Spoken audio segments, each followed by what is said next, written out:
श्री राधा महिमा रसवर्षा श्री राधा महिमा page number 36 3-6 दुआ नंबर 15। श्री राधे जो गावे रस सागर न्यावे गाई गाई रस रूप है जावे।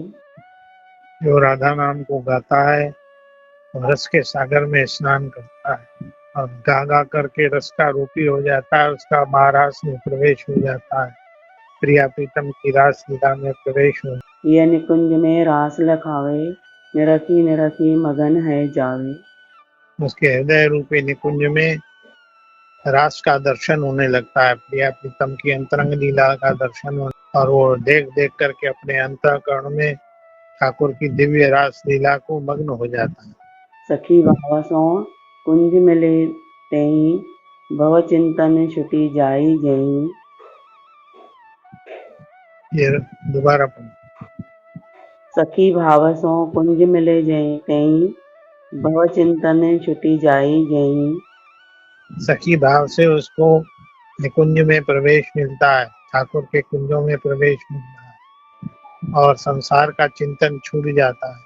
जिस संसार के चिंतन के कारण जीव को बार बार जन्म मरण मिलता है, आना जाना होता है, तो संसार का चिंतन छूट जाता है। अब उसका जीवन प्रिया प्रीतम के अंतरंग रास लीला में प्रवेश करके उसी लीला का आनंद लेता है, उसी का चिंतन होता है और उसी में मग्न हो जाता है।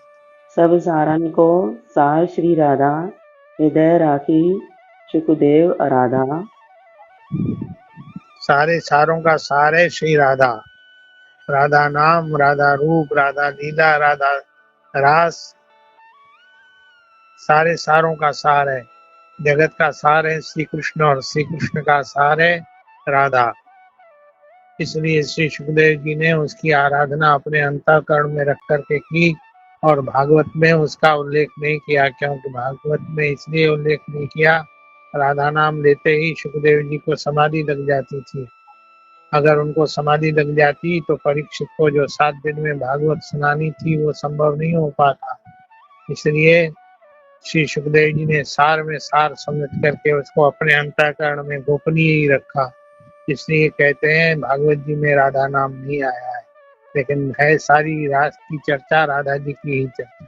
यासों भागवत नाही प्रकाश्यो गर्भित भाव तो ताही सुभाषो। इसलिए भागवत जी में उसको प्रकाशित नहीं किया, उजागर नहीं किया, लेकिन गर्भित भाव से अर्थात गुप्त भाव से उसी का ही प्रकाश किया है।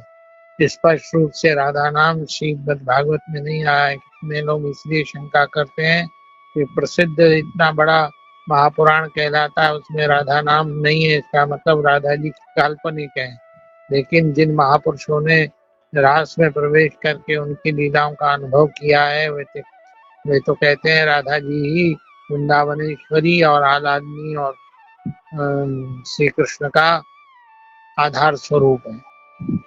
श्री शुक राधा नाम को जपत सदा ही माही यह प्रसंग पावन हति वर्णत हो अबताही। श्री सुखदेव जी अपने अंतःकरण में राधा नाम ही जपते हैं, श्री शुक राधा नाम को जपत सदा ही माही हृदय में जपते हैं। अब ये श्री सुखदेव जी को राधा नाम की प्राप्ति कैसे हुई और राधा जी की कृपा कैसे प्राप्त हुई, अब उसका वर्णन आगे होता है। श्री राधे। श्री राधे।